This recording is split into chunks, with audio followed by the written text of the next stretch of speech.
ಓಂ ಶಾಂತಿ. ವೀಕ್ಷಕರೇ, ಅಭಿಮಾನಿಗಳೇ, ಗುರುಮಕ್ಕಳೇ, ಭಕ್ತರೇ, ನಿಮ್ಮೆಲ್ಲರಿಗೂ ಒಳ್ಳೆಯದಾಗಲಿ. ಅಹಂ ಬ್ರಹ್ಮಾಸ್ಮಿ ಯೋಗಿ ಜೀವನ ಸತ್ಯಕತೆ ಭಾಗ 36. ವೀಕ್ಷಕರೇ, ಅಹಂ ಬ್ರಹ್ಮಾಸ್ಮಿ ಅಂದರೆ ಈಗಾಗಲೇ ಭಾಗ 1, ಭಾಗ 2 ಇದೇ ನಿಮ್ಮ ಯೂಟ್ಯೂಬ್ ಚಾನಲ್ ನಾಗಸೃಷ್ಟಿನಲ್ಲಿ ಅಪ್ಲೋಡ್ ಮಾಡಲಾಗಿದೆ. ಈಗ ಅಹಂ ಬ್ರಹ್ಮಾಸ್ಮಿನಲ್ಲಿ ಇದು 3ನೇ ಭಾಗ ಇರುತ್ತೆ. ವೀಕ್ಷಕರೇ, ಗುರುಮಕ್ಕಳೇ, ಮುಮೋಕ್ಷಗಳೇ, ಜೀವನ ಮುಕ್ತಿ ಅಥವಾ ಮೋಕ್ಷಕ್ಕಾಗಿ ಪರಿತಪಿಸ್ತಕ್ಕಂಥ ಶಿವಭಕ್ತಿ ಅಥವಾ ಹರಿಭಕ್ತಿ ಅಥವಾ ಇತರೆ ದೇವತೆಗಳ ಭಕ್ತಿಯನ್ನು ನೀವು ಅಳವಡಿಸ್ಕೊಂಡು ಅದನ್ನು ಆ ದೇವತೆಗಳನ್ನು ಆರಾಧಿಸ್ತಕ್ಕಂಥ ದೈವ ಭಕ್ತರಾದಂಥ ಸಜ್ಜನರಾದಂಥ ನಿಮ್ಮಲ್ಲಿ ನಾನು ಈಗ ಈ ಒಂದು ಅಹಂ ಬ್ರಹ್ಮಾಸ್ಮಿ 3ನೇ ಭಾಗವನ್ನು ನಿಮಗೆ ವಿವರಿಸ್ತಾ ಇದ್ದೀನಿ. ವೀಕ್ಷಕರೇ ಅಥವಾ ದೈವ ಭಕ್ತರೇ, ಅಹಂ ಬ್ರಹ್ಮಾಸ್ಮಿ ಅಂದರೆ ನಾನೇ ಬ್ರಹ್ಮ ಅಥವಾ ಬ್ರಹ್ಮಸ್ವರೂಪ. ಈಗಾಗಲೇ ನಾನು ವಿವರಿಸಿದ್ದೀನಿ. ಆ ಭಾಗಗಳು ನೋಡಿಲ್ಲ ಅಂದರೆ ನೋಡಿ. ಅಹಂ ಬ್ರಹ್ಮಾಸ್ಮಿ ಅದನ್ನು ನೀಟಾಗಿ ಸ್ವಲ್ಪ ಅರ್ಥವಾಗೋ ರೀತಿಯಲ್ಲಿ ನಾನು ವಿವರಿಸ್ತೀನಿ.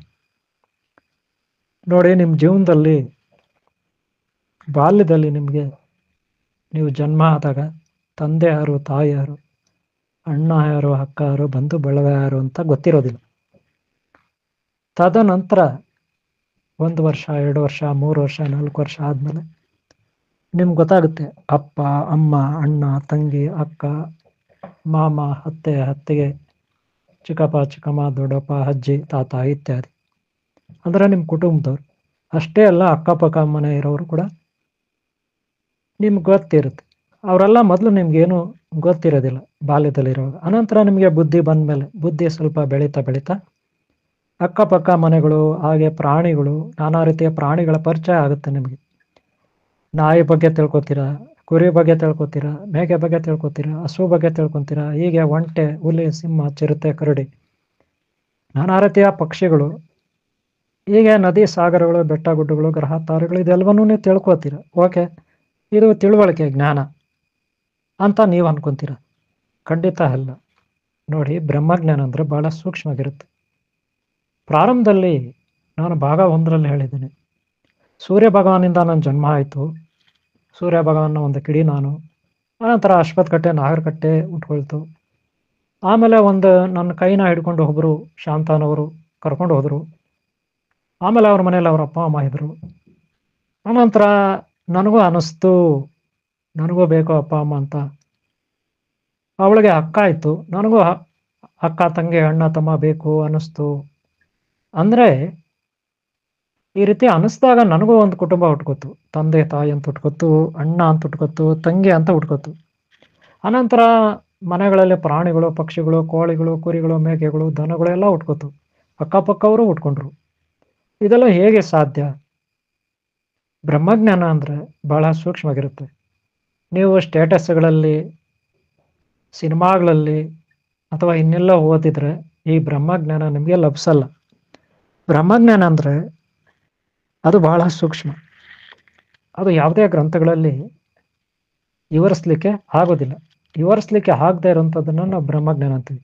ಯಾರು ಬ್ರಹ್ಮಜ್ಞಾನವನ್ನು ತಿಳ್ಕೊತಾರೆ ಅವರು ಬ್ರಹ್ಮ ಸ್ವರೂಪರಾಗ್ತಾರೆ. ಅವ್ರ ಮಾತನ್ನು ಗಿಡ ಕೇಳುತ್ತೆ, ಪಕ್ಷಿಗಳು ಕೇಳುತ್ತೆ, ನದಿಗಳು ಕೇಳುತ್ತೆ, ಗ್ರಹಗಳು ಕೇಳುತ್ತೆ, ನಕ್ಷತ್ರಗಳು ಕೇಳುತ್ತೆ. ಇಡೀ ಪ್ರಾಣಿ ವರ್ಗ, ಪಕ್ಷಿ ವರ್ಗ, ಹಾಗೆ ಗಿಡ, ಮರ, ಬಳ್ಳಿ, ವನಸ್ಪತಿ, ವೃಕ್ಷಗಳು, ಹೀಗೆ ಗ್ರಹ ತಾರೆಗಳು ಎಲ್ಲವೂ ಅವ್ರ ಮಾತನ್ನು ಕೇಳುತ್ತೆ. ಇದನ್ನು ಬ್ರಹ್ಮಜ್ಞಾನ ಅಂತಾರೆ. ಬ್ರಹ್ಮಜ್ಞಾನ ಎಷ್ಟು ಸೂಕ್ಷ್ಮವಾಗಿರ್ತದೆ ಅಂದರೆ, ಈಗ ನಾನು ಹೇಳ್ತಾ ಇರೋದೇ ನಿಮಗೆ ಆಶ್ಚರ್ಯಕರವಾಗಿರುತ್ತೆ. ನೋಡಿ, ಪ್ರಾರಂಭದಲ್ಲಿ ಸೂರ್ಯ ಭಗವಾನ ಅಂದ್ರಿ, ಅಲ್ಲಿ ಒಂದು ಕಿಡಿ ಅಂದ್ರಿ, ಆಮೇಲೆ ಯಾಕೆ ನಾಗರಕಟ್ಟೆ ಹುಟ್ಕೊತು, ಯಾಕೆ ಅಶ್ವತ್ಥಕಟ್ಟೆ ಹುಟ್ಕೊತು, ಯಾಕೆ ನಾಗರ ದೇವತೆಗಳ ಮೂರ್ತಿ ಹುಟ್ಕೊತು, ಯಾಕೆ ಶಾಂತಣ್ಣವನು ಉಟ್ಕೊಂಡ್ಲು, ಯಾಕೆ ಅವ್ರ ತಾಯಿ ತಂದೆ ಅಕ್ಕ ಎಲ್ಲ ಉಟ್ಕೊಂಡ್ರು, ಆಮೇಲೆ ಯಾಕೆ ನಿನಗೆ ಅಣ್ಣ ತಮ್ಮ ಅಕ್ಕ ತಂದೆ ತಾಯಿ ಬಂದು ಒಳಗೆ ಉಟ್ಕೊಂಡ್ರು? ಅಂದರೆ ನೀನು ಶುದ್ಧವಾದ ಜ್ಞಾನಿ ಆಗಿದ್ದೆ. ಮೊದಲು ಶುದ್ಧವಾದ ಜ್ಞಾನಿ ಯಾರೇ ಆಗಲಿ, ಅಲ್ಲೇನೂ ಇರೋದಿಲ್ಲ, ಯಾರೂ ಇರೋದಿಲ್ಲ. ಹುಟ್ಟುವುದಕ್ಕಿಂತ ಮೊದಲು ಶುದ್ಧವಾದ ಜ್ಞಾನಿ, ಪರಬ್ರಹ್ಮ ಸ್ವರೂಪರು, ಪ್ರಜ್ಞಾಶಕ್ತಿ. ಆದರೆ ಹುಟ್ಟಿದ ಮೇಲೇ ಇದೆಲ್ಲ ಬಂದಿದ್ದು ಅಲ್ವಾ? ಅಂದರೆ ನಾವು ಹುಟ್ಟೋದು ಅಂದರೆ ಈ ಸೃಷ್ಟಿ ಮಾಡ್ಕೊಳ್ಳೋದು ಅಂತ ಅರ್ಥ. ಮೊದಲು ಈ ಭೂಮಿ ಆಗಲಿ, ಗ್ರಹಗಳಾಗಲಿ, ನಕ್ಷತ್ರಗಳೇ ಯಾವುದೂ ಇರೋದಿಲ್ಲ. ಸೂರ್ಯ ಅಂತ ಹೇಳಿದೆ ನಾನು. ಸೂರ್ಯ ಅಂದರೆ ಒಂದು ಶಕ್ತಿ, ಚೈತನ್ಯ. ಹಂಗಂತ ನಿಮ್ಮ ಸೂರ್ಯ ಭಗವಾನ ಅಲ್ಲ, ಇಲ್ಲಿರೋ ಸೂರ್ಯ ಭಗವಾನ ಅಲ್ಲ, ಚಂದ್ರ ಭಗವಾನ ಅಲ್ಲ. ಅವರು ಕೂಡ ನಕ್ಷತ್ರ ಗ್ರಹನೇ. ಅವರೂ ಅಲ್ಲ, ಈ ಜಗತ್ತು ಅಲ್ಲ. ಈ ಜಗತ್ತು ಯಾವುದೂ ಇರೋದಿಲ್ಲ. ಯಾವುದೇ ಗ್ರಹ, ತಾರೆ, ನಕ್ಷತ್ರ, ಭೂಮಿ, ಆಕಾಶ ಯಾವುದು ಇರೋದಿಲ್ಲ. ಹಂಗಾದ್ರೆ ಏನಿರುತ್ತೆ? ಗಾಢಾಂಧಕಾರವಾಗಿರುತ್ತೆ. ಹೆಂಗಿರುತ್ತೆ? ನಿದ್ರೆ ಮಾಡುವಾಗ ಹೆಂಗಿರುತ್ತೆ ಅದಕ್ಕಿಂತ ಚೆನ್ನಾಗಿರುತ್ತೆ. ನಿದ್ರೆ ಮಾಡುವಾಗ ಯಾವುದೇ ಸ್ವಪ್ನಗಳು ಬರೋದಿಲ್ಲ, ಯಾವುದೇ ಕನಸುಗಳಿಲ್ಲ, ಯಾವುದೇ ಗೊಂದಲ ಇಲ್ಲ, ಯಾವುದೇ ಡಿಸ್ಟರ್ಬೇಷನ್ ಇಲ್ಲ. ತುಂಬ ಗಾಢ ಅತೀ ಗಾಢವಾದ ನಿದ್ರೆ ಅಂತಿರಲ್ಲ, ಸುಖಕರವಾದ ನಿದ್ರೆ, ಸುಖವಾದ ನಿದ್ರೆ ಅಂತಿರಲ್ಲ, ಅದಕ್ಕಿಂತ ಎಷ್ಟೋ ಕೋಟಿ ಪಟ್ಟು ಆನಂದವಾಗಿರುತ್ತೆ ಫಸ್ಟು. ಇದನ್ನು ನಾನೇ ಹೇಳ್ತಾ ಇಲ್ಲ, ಸಾಕಷ್ಟು ಮಂದಿ ಗುರುಗಳು ಈಗಾಗಲೇ ಗ್ರಂಥಗಳಲ್ಲಿ ಬರೆದಿಟ್ಟಿದ್ದಾರೆ. ಅವರು ವೇದಾಂತ ಕ್ಲಾಸ್ ಹೇಳೋದು ಇದೇ ರೀತಿನೇ. ಮೊದಲು ಏನೂ ಇರಲಿಲ್ಲ, ಆಮೇಲೆ ಒಂದು ಕಿಡಿ, ಒಂದು ಜ್ಯೋತಿ ಹುಟ್ಕೊತು, ಅದುವೇ ನಾವು. ಆಮೇಲೆ ನಮಗೆ ಕೈ, ಕಾಲು, ಮೂತಿ, ಮುಖ, ಕಣ್ಣು, ಮೂಗು, ಬಾಯಿ ಎಲ್ಲ ಹುಟ್ಕೊತು, ಅಂಗಾಂಗಗಳು ಹುಟ್ಕೊತು. ಆಮೇಲೆ ಗೊತ್ತಾಯಿತು ಮರ, ಗಿಡ, ಬಳ್ಳಿ, ವಿಗ್ರಹಗಳು, ಬೇರೆ ಮನುಷ್ಯರು, ಪ್ರಾಣಿಗಳೆಲ್ಲ ನಮ್ಮ ಮುಂದೆ ಅವು ಪ್ರತ್ಯಕ್ಷ ಆದವು. ಇವೆಲ್ಲ ಹೆಂಗೆ ಪ್ರತ್ಯಕ್ಷ ಆಯಿತು? ನಮ್ಮ ಅಂತರಂಗದಲ್ಲಿ ನಾವು ಶುದ್ಧವಾದ ಪರಬ್ರಹ್ಮ ಸ್ವರೂಪರು, ಅವಾಗೇನೂ ಇರಲ್ಲ. ಆದರೆ ನಮ್ಮಲ್ಲೇ ಒಂದು ಇಚ್ಛೆ ಆಗುತ್ತೆ. ಏನು ಇಚ್ಛೆ ಆಗುತ್ತೆ? ನಾವೊಬ್ಬರೇ ಇದೀವಲ್ಲ, ಯಾರೂ ಇಲ್ವಲ್ಲ, ಏನೂ ಇಲ್ವಲ್ಲ, ಪ್ರಶಾಂತವಾದ ವಾತಾವರಣ ಇದೆ ನಿಜ, ಆನಂದಕರವಾದ ವಾತಾವರಣ ಇದೆ ನಿಜ. ಹಾಗೆ ನಮಗೆ ಶರೀರನೂ ಇರೋದಿಲ್ಲ, ಆಗ ಯಾವುದೇ ನಮ್ಮ ಶರೀರನೂ ಇರೋದಿಲ್ಲ. ಆಗ ನಮ್ಗನ್ಸುತ್ತೆ ನಮಗೊಂದು ಶರೀರ ಬೇಕು ಅಂತ. ಆಗಲೇ ನಮ್ಮ ಕೈ, ಕಾಲು, ಮೂತಿ, ಮುಖ, ತಲೆ ಉಟ್ಕೊಳ್ಳುತ್ತೆ. ಇನ್ನು ಕೈ, ಕಾಲು, ಮೂತಿ, ಮುಖ ಉಟ್ಕೊಂಡ್ಮೇಲೆ ಅದಕ್ಕೊಂದು ಆಧಾರಭೂತವಾಗಿರ್ಬೇಕಲ್ಲ, ಅದಕ್ಕೆ ಭೂಮಿ ಉಟ್ಕೊಳ್ಳುತ್ತೆ. ಮೊದಲು ನಮ್ಮ ಶರೀರ, ಆಮೇಲೆ ಭೂಮಿ ಉಟ್ಕೊಳ್ಳುತ್ತೆ. ಆಮೇಲೆ ಭೂಮಿ ಮೇಲೆ ನಾವು ಪಾದಾರ್ಪಣೆ ಮಾಡಿರ್ತೀವಿ. ಆಮೇಲೆ ನಮ್ಮ ಜೊತೆಗೆ ಯಾರಾದರೂ ಬೇಕಲ್ವ, ಅದಕ್ಕೆ ಅರಳಿ ಮರ, ಬೇವಿನ ಮರ, ನಾಗರಕಟ್ಟೆ, ನಾಗರ ದೇವತೆ, ಗೊತ್ತಾಯ್ತಲ್ಲ. ಅನಂತರ ಮನುಷ್ಯರು ಯಾರಾದರೂ ಬೇಕಲ್ಲ. ಈಗ ಏನಿಲ್ಲ, ಬರೀ ಬೇವಿನ ಮರ, ಅರಳಿ ಮರ, ನಾಗರ ದೇವತೆಗಳು ಅಷ್ಟೇ ಇರುತ್ತೆ. ಇಲ್ಲಿ ಯಾರು ಇಲ್ಲ ಅಂದರೆ ಇನ್ನು ಹೇಗೆ? ಹಂಗಾದ್ರೆ ಅರಳಿ ಮರ ಅಂದ್ರೆ ಏನು, ಬೇವಿನ ಮರ ಅಂದ್ರೆ ಏನು? ಅದೇ ತ್ರಿಮೂರ್ತಿ, ತ್ರಿಮಾತೆಯರು, ಜಗನ್ಮಾತೆಯರ ಶಕ್ತಿ, ತ್ರಿಮಾತೆಯರ ಶಕ್ತಿ, ತ್ರಿಮೂರ್ತಿಗಳ ಶಕ್ತಿ, ನಾಗಕುಲ, ಓಂ ಶ್ರೀ ಆದಿಶೇಷ ಶಕ್ತಿ ನಾಗರಸ್ವಾಮಿ, 14 ಲೋಕಗಳಿಗೆ ಆಧಾರಭೂತರು ಅಂತ ಅರ್ಥ. ಅಂದರೆ ಅದೊಂದು ಶಕ್ತಿ ಅಷ್ಟೇ, ಅಲ್ಲಿ ಏನಿರಲ್ಲ. ಆಮೇಲೆ ಅದು ಸ್ಥೂಲ ರೂಪಕ್ಕೆ ಇಳಿಯುತ್ತೆ. ಮೊದಲು ಸೂಕ್ಷ್ಮ ಆಗಿರುತ್ತೆ, ಅಲ್ಲೇನು ಇರಲ್ಲ. ನಾವು ಈ ಶರೀರವನ್ನು ಸೃಷ್ಟಿ ಮಾಡ್ಕೊಂಡಿದ್ದೀವಿ. ಅನಂತರವೇ ಅವೆಲ್ಲ ಉಟ್ಕೊಳ್ಳುತ್ತೆ, ಈ ಭೂಮಿ ಉಟ್ಕೊಳ್ಳುತ್ತೆ. ಭೂಮಿ ಮೇಲೆ ಏನೂ ಇರಲ್ಲ, ಆದರೆ ಆಗಲೇ ಬೇವಿನ ಮರ, ಹಳ್ಳಿ ಮರ ಉಟ್ಕೊಳ್ಳುತ್ತೆ. ಅನಂತರವೇ ನಾಗದೇವತೆಗಳ ವಿಗ್ರಹಗಳು ಉಟ್ಕೊಳ್ಳುತ್ತೆ. ಅನಂತರವೇ ಒಬ್ಬ ಮನುಷ್ಯ ರೂಪದಲ್ಲಿ, ಸ್ತ್ರೀ ರೂಪದಲ್ಲಿ ಒಬ್ಬರು ಉಟ್ಕೋತಾರೆ. ಆ ಸ್ತ್ರೀ ಉಟ್ಕೊಂಡ್ಮೇಲೆ ಅವ್ರ ತಂದೆ ತಾಯಿನ ನಾವು ನೋಡಿದ್ಮೇಲೆ ನಮಗೂ ತಂದೆ ತಾಯಿ ಬೇಕು ಅಂತ ಭ್ರಮೆಯಲ್ಲಿ ನಾವು ತೊಡಗ್ತೀವಿ. ಅಂದರೆ ನಾವು ಭ್ರಾಂತಿ ಒಳಗಾಗ್ತೀವಿ. ಆಗ ನಮಗೆ ಮನುಷ್ಯ ರೂಪದಲ್ಲಿ ತಂದೆ ತಾಯಿ ಪ್ರತ್ಯಕ್ಷ ಆಗ್ತಾರೆ. ಅನಂತರ ಅಣ್ಣ, ತಮ್ಮ, ತಂಗಿ ಅಂತೀವಲ್ಲ, ಹಾಗೆ ಪ್ರತ್ಯಕ್ಷ ಆಗ್ತಾರೆ. ಇವ್ರು ಯಾರೂ ಇರಲ್ಲ. ಇದೆಲ್ಲವೂ ನಮ್ಮ ಭ್ರಮೆ. ನಮ್ಮಲ್ಲೇ ಅವೆಲ್ಲ ಪುಟ್ಟಿದೆ ಹೇಳ್ತಾ ಇರ್ತಾವೆ, ಆಸೆಗಳು, ಕಲ್ಪನೆಗಳು. ಏನೋ ಒಂದು ಬೇಕು ಅಂತ ಬಯಸ್ತಾ ಇರ್ತೀವಿ. ನಮ್ಮಲ್ಲೇ ಅಂತರಂಗದಲ್ಲಿ ಹುಟ್ಟುತ್ತವೆ ಇವೆಲ್ಲ ಭಾವನೆಗಳು, ಆಸೆಗಳು. ಅದಕ್ಕೆ ತಕ್ಕಂತೆ ನಮ್ಮ ಮುಂದ್ಗಡೆ ಅವೆಲ್ಲ ಹುಟ್ಟುತ್ತವೆ. ನಿಜ ಹೇಳ್ಬೇಕಂದ್ರೆ ನಾವು ಯಾವುದೇ ಮನುಷ್ಯ ತಂದೆ ತಾಯಿಗೆ ನಾವು ಹುಟ್ಟಿಲ್ಲ. ನಮ್ಮ ತಂದೆ ತಾಯಿನ ಸೃಷ್ಟಿ ಮಾಡಿದ್ದು ನಾವು. ನಮ್ಮ ಅಣ್ಣ, ತಮ್ಮ, ಅಕ್ಕ, ತಂಗಿ ಎಲ್ಲರನ್ನೂ ಸೃಷ್ಟಿ ಮಾಡಿದ್ದು ನಾವು. ನಮ್ಮ ಫ್ರೆಂಡ್ಸ್ನ ನಾವು ಸೃಷ್ಟಿ ಮಾಡಿದ್ದು ನಾವು.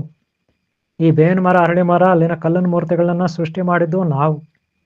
ಗ್ರಹ, ತಾರೆ, ನಕ್ಷತ್ರಗಳನ್ನು ಸೃಷ್ಟಿ ಮಾಡಿದ್ದು ನಾವೇ. ಹಂಗಾದ್ರೆ ಇಡೀ ಜಗತ್ತನ್ನು ಸೃಷ್ಟಿ ಮಾಡಿದ್ಯಾರು? ನಾವೇ. ನಾವು ಯಾರಿಗೋ ಹುಟ್ಟಲಿಲ್ಲ, ಆದರೆ ನಮ್ಮನ್ನು ಯಾರು ಹುಟ್ಟಿಸಿದ್ರಂತ ಅದು ರಹಸ್ಯವಾಗೇ ಉಳ್ಕೊಂಡಿರುತ್ತೆ. ಯಾಕೆಂದರೆ ಮೊದಲು ನಾವು ಬರೀ ಪ್ರಜ್ಞಾಶಕ್ತಿ, ಒಂದು ಕಿಡಿ ಅಷ್ಟೇ, ಆತ್ಮ ಕಿಡಿ, ಆತ್ಮ ಚೈತನ್ಯ ಅಷ್ಟೇ. ನಾವು ಒಂದೊಂದನ್ನೇ ಸೃಷ್ಟಿ ಮಾಡ್ಕೊಂಡ್ವಿ. ಆದರೆ ಇದು ವೇದಾಂತದಲ್ಲಿ ಏನು ಹೇಳ್ತಾರೆ ಅಂದರೆ, ನಾವೊಂದು ಪ್ರಜ್ಞಾಶಕ್ತಿ, ನಮ್ಮಲ್ಲಿ ಒಂದು ಮಾಯ ಹುಟ್ಕೊಂತು, ಇಚ್ಛಾಶಕ್ತಿ ಹುಟ್ಕೊಂತು. ಆ ಇಚ್ಛಾಶಕ್ತಿಯಿಂದ ಮಾಯ ಹುಟ್ಕೊತು, ಮಾಯೆಯಿಂದ ತ್ರಿಮೂರ್ತಿ ಶಕ್ತಿ ಹುಟ್ಕೊಂತು, ತ್ರಿಮೂರ್ತಿಯಿಂದ ದೇವತಾ ಶಕ್ತಿ ಹುಟ್ಕೊಂತು. ಹೀಗೆ ಮುಂದಕ್ಕೆ ಹೋಗುತ್ತೆ. ಆಮೇಲೆ ಗುಣಗಳು ನಾನಾ ರೀತಿಯ ರಜೋ ರಜೋ ಸಾತ್ವಿಕ ಗುಣ, ರಜೋಗುಣ, ತಮೋಗುಣ ಅಂತ ಹುಟ್ಕೊಂಡವು. ಅದರಲ್ಲಿ 84 ತತ್ವಗಳು ಹುಟ್ಕೊಂಡವು. ಹೀಗೆ 84 ಗುಣಗಳು, ತತ್ವಗಳಂದ್ರೆ ಗುಣಗಳು, ಹಾಗೆಲ್ಲ ಹುಟ್ಕೊಂಡು ಇದೊಂದು ಸ್ಥೂಲ ಶರೀರ ಸಿದ್ಧವಾಯಿತು. ಸ್ಥೂಲ ಶರೀರ ಆದಮೇಲೆ ಸೂಕ್ಷ್ಮ ಶರೀರನೂ ಇದೆ. ಮೊದಲು ನಮ್ಮದು ಭಾಳ ಶುದ್ಧವಾದ ಒಂದು ಶಕ್ತಿ, ಚೈತನ್ಯ, ಪ್ರಜ್ಞಾಶಕ್ತಿ. ಅನಂತರ ಸೂಕ್ಷ್ಮ ಶರೀರ ಹುಟ್ಕೊಂತು, ಆಮೇಲೆ ಪ್ರಾಣ ಶರೀರ ಹುಟ್ಕೊಂತು, ಆಮೇಲೆ ಈ ಸ್ಥೂಲ ರೂಪಕ್ಕೆ ಬಂದು ಕೂತ್ಕೊಂಡು ನಾವು ಅಂದರೆ ಜಡರೂಪಿ ಆದ್ರಿ. ಅದಕ್ಕೆ ನಮಗೆ ಶರೀರಕ್ಕೆ ಸೊಳ್ಳೆ ಕಚ್ಚಿದ್ರೆ ಕಷ್ಟ, ಏನಾದರೂ ಮುಳ್ಳು ಚುಚ್ಕೊಂಡ್ರೆ ಕಷ್ಟ. ಅಂದರೆ ನಾವು ಹೆಂಗೋ ಇದ್ದಾರೋ ಹೆಂಗೋ ಆಗೋದ್ರಿ. ಅದೇ ಏನೋ ಒಂದು ಗಾದೆ ಹೇಳ್ತಾರೆ, ರಾಯಿನ ಕುದ್ರೆ ಬರ್ತಾ ಬರ್ತಾ ಏಸರ್ಗತ್ತೆ ಆಯ್ತಂತೆ. ಹಂಗೆ ನಾವು ಶುದ್ಧ ಚೈತನ್ಯರಾಗಿದ್ದ ನಾವು, ಪರಬ್ಬರ ಸ್ವರೂಪರಾಗಿದ್ದ ನಾವು, ಓನ್ಲಿ ಬರೀ ನಾವು ಶಕ್ತಿ ಆಗಿದ್ರಿ, ಚೈತನ್ಯ ಮೂರ್ತಿ ಆಗಿದ್ರಿ.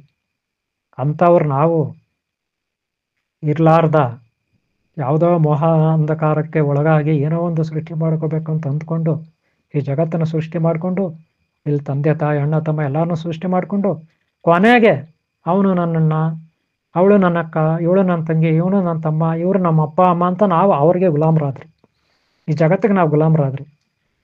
ಇವತ್ತು ಚಳಿಗೆ ಎದುರ್ತೀವಿ, ಸೊಳ್ಳೆಗೆ ಎದುರ್ತೀವಿ, ತಿಗಣೆಗೆ ಎದುರ್ತೀವಿ, ಪ್ರಾಣಿಗಳಿಗೆ ಎದುರ್ತೀವಿ, ಪ್ರತಿ ಪರಿಸ್ಥಿತಿಗೆ ಎದುರ್ತೀವಿ. ಲಾಸ್ಟಿಗೆ ನಮ್ಮ ಶಕ್ತಿಯನ್ನು ನಾವು ಮರ್ತೋಗ್ಬಿಟ್ರಿ, ನಮ್ಮ ಮೂಲ ಸ್ವರೂಪನ ನಾವು ಮರ್ತೋಗ್ಬಿಟ್ರಿ. ಹೆಂಗೋ ಇದ್ದಾರೆ, ಹೆಂಗೋ ಆಗದ್ರಿ. ಇವತ್ತ ಗೊಳೋ ಅಂತ ನಾವು ಅಳ್ತಾ ಇದ್ವಿ, ಯಾಕಪ್ಪ ಈ ಕಷ್ಟಗಳು, ಈ ಬಾಧೆಗಳು ಅಂತ. ಇದು ಅದಕ್ಕೆ ನಮ್ಮ ಜ್ಞಾನವನ್ನು ನಾವು ಅರ್ಥ ಮಾಡಿಕೊಂಡು ಮತ್ತೆ ನಾವು ಹಿಂದಕ್ಕೆ ಹೋಗಬೇಕು.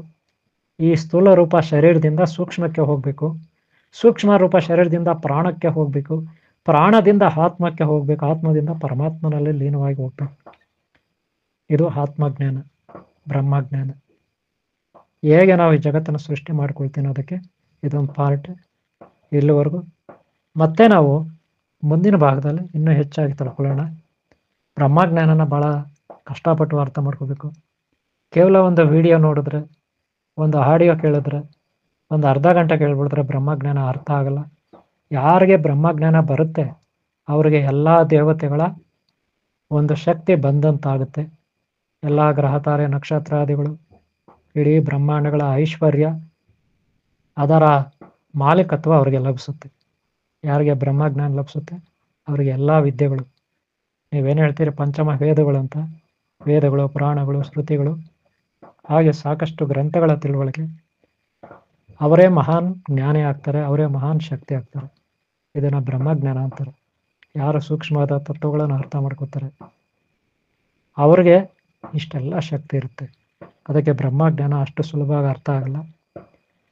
ಒಂದೊಂದೇ ವಿಡಿಯೋನ ನಾವು ನೋಡಬೇಕು, ಸಾಕಷ್ಟು ವಿಡಿಯೋಗಳನ್ನು ನೋಡಬೇಕು.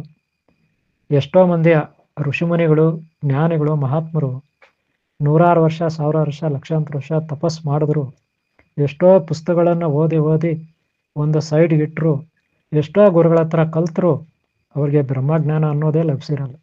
5% ಕೂಡ ಲಭಿಸಲ್ಲ. ಲಾಸ್ಟ್ಗೆ ಅವ್ರ ಆಯುಷ್ಯ ಮುಗಿದೋಗಿರುತ್ತೆ. ಹಂಗಿರುವಾಗ ಈಗ ಕಲಿಯುಗ, ಇದು ಕಂತ್ರೆ ಈಗ ಒರಿಜಿನಲ್ ಗ್ರಂಥಗಳು ಇಲ್ಲ. ಒರಿಜಿನಲ್ ಗ್ರಂಥಗಳು ಸಿಗೋದು ಕಷ್ಟ, ಅಪರೂಪ.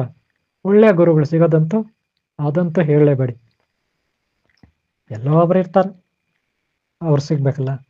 ಇದು ಬ್ರಹ್ಮಜ್ಞಾನದ ವಿಚಾರ ಹೇಳ್ತಾ ಇದ್ದೀನಿ. ಇಷ್ಟ ಇರುವ ಬ್ರಹ್ಮಜ್ಞಾನವನ್ನು ಇಷ್ಟಪಡುವ ಜ್ಞಾನಿಗಳಾದ ನೀವು ಇದನ್ನು ಫಾಲೋ ಮಾಡಿ. ಈ ಶರೀರದಿಂದ ಬಿಡುಗಡೆ ಆಗಿ ನಿಮ್ಮ ಕಷ್ಟದಲ್ಲಿ ಅನುಭವಿಸಬೇಡಿ.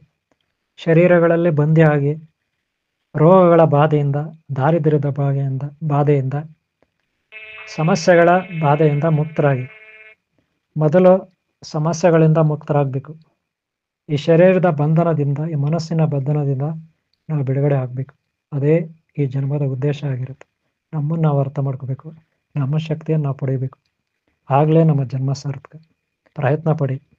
ಈ ವಿಡಿಯೋ ಎಲ್ಲ ಮುಗಿಸ್ತಾ ಇದ್ದೀನಿ. ಇಷ್ಟ ಆದರೆ ಒಂದು ಲೈಕ್ ಮಾಡಿ, ಹಾಗೆ ಹಿಂದೆ ಆ ಭಾಗಗಳು ನೋಡಿ, ಹಾಗೆ ಮುಂದಿನ ಭಾಗಗಳು ನೋಡಿ. ಓಂ ಶಾಂತಿ, ಓಂ ಶಾಂತಿ, ಓಂ ಶಾಂತಿ.